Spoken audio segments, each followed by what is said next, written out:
Sarah, a young girl from Salem, Arkansas, begins to experience eerie whispers in the dark.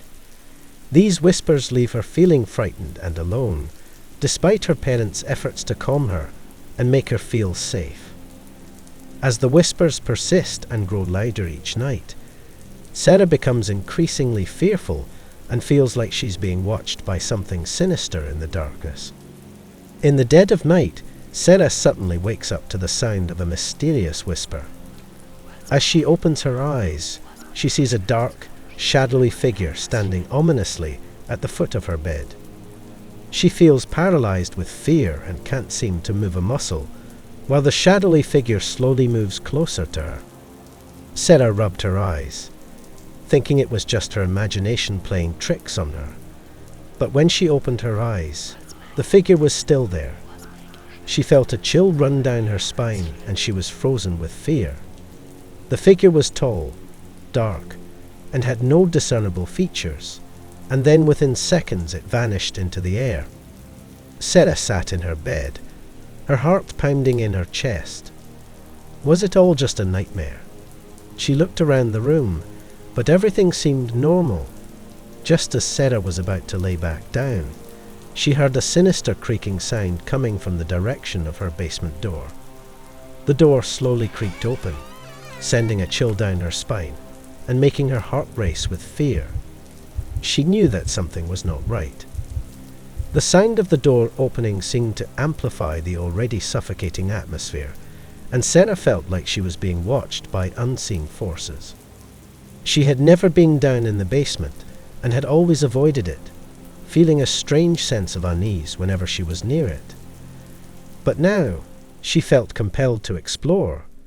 She slowly made her way down the stairs, the creaking of the old wood underfoot adding to her sense of unease.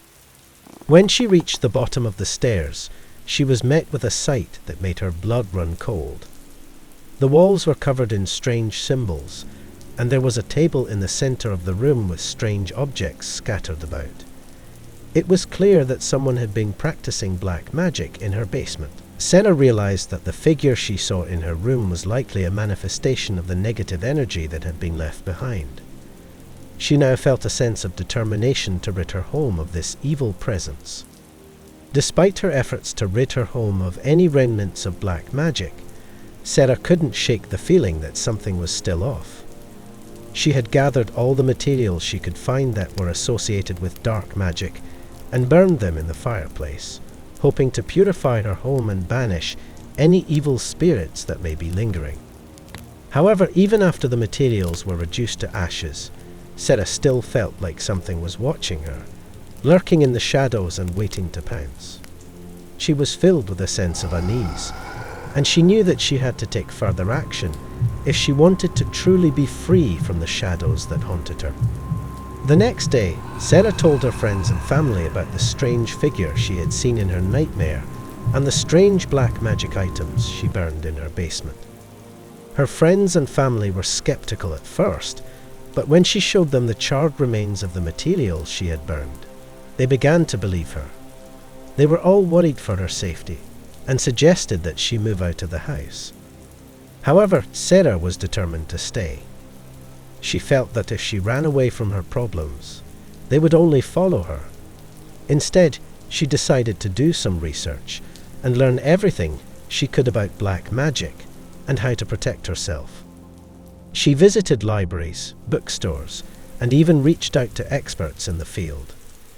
She learned about the history of black magic and the dangers it posed. She also discovered that there were ways to protect herself, such as cleanings rituals, protective spells, and talismans. Despite her attempts to shield herself, Sarah's anxiety and fear began to escalate as over the next few weeks the mysterious whispers returned and became more persistent than before. Sarah's nerves were stretched to the breaking point. She was constantly on edge, always looking over her shoulder and never able to relax.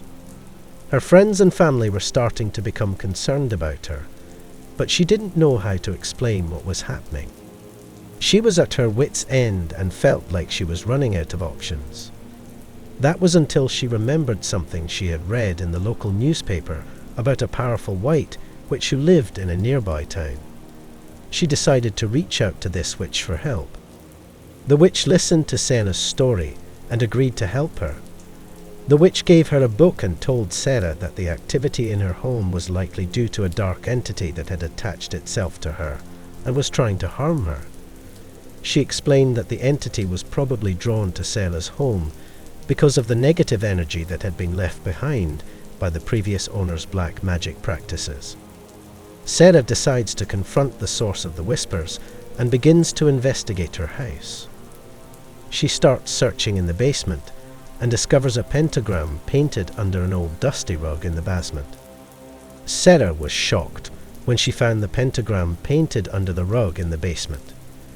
It was clear now that the previous owner of her home had been practicing black magic, and that was the source of the strange whispers and shadowy figures she had been encountering. She felt a sense of fear and trepidation, but also a determination to put an end to the haunting. Sarah did some research and learned that the pentagram was a symbol used in ritual magic, and that the ritual performed within its confines could be used to summon demons or spirits. She also learned that the only way to banish the entity that was haunting her home was to perform a ritual of her own, using the power of light and love to counteract the darkness that had been summoned. Sarah gathered all the materials she would need for the ritual: candles, incense, salt, and holy water. She carefully drew a circle of salt around the pentagram and placed candles at each point of the star. She lit the candles and incense and began to recite the prayers from and incantations she had learned from the old book the witch gave her. As Sarah began to recite the prayers and incantations, she felt a strange energy begin to fill the room. The candles flickered and the incense smoke swirled in the air, as if caught in an invisible breeze. The whispers that had once filled the room grew louder, and Sarah could feel the entity's presence growing stronger. She continued to recite the incantations, her voice growing stronger and more confident with each word. Suddenly, the entity appeared before her, a dark, shadowy figure that seemed to have materialized out of the air. As Sarah prepared herself for the final showdown, she could feel her heart pounding in her chest. The whispers had grown louder and more persistent, and the shadowy figures were closing in around her.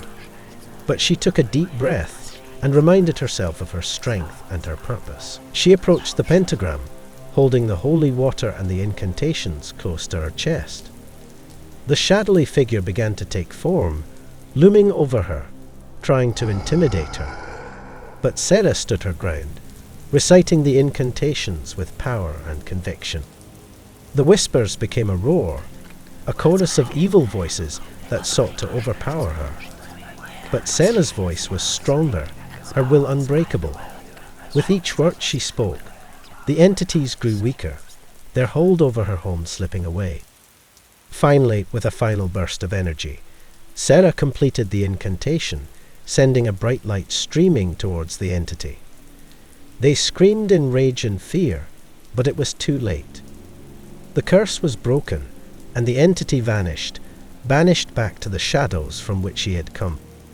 Sarah breathed a sigh of relief, her heart still pounding with adrenaline. But she was triumphant, her home now safe and free from the whispers and the shadows. She carefully extinguished the candles and incense, and as she left the basement, she knew that she had truly overcome her fears and proven her strength. But Sarah's journey didn't end there. She continued to hone her craft, studying the ways of magic and seeking to understand the mysteries of the universe. She became a respected member of the witching community, known for her bravery and her unwavering spirit. And she never forgot the lessons she had learned in her own home, the lessons of facing her fears and overcoming the whispers in the dark. Sarah taught these lessons to other young witches, guiding them on their own path to power and knowledge. As she grew older, Sarah became a wise and respected figure, sought after for her guidance and her wisdom. She was loved and respected by all who knew her, and her legacy lived on through the many witches she had trained and inspired. And although she had faced down the whispers in the dark, she never stopped listening, for she knew that there was always more to learn, more to discover, and more to face in the world of magic. And with her courage and her determination, Sarah would always be ready to face any new challenge that came her way. For she was a witch, a powerful practitioner of magic, and she would always be fearless in the face of the whispers in the dark.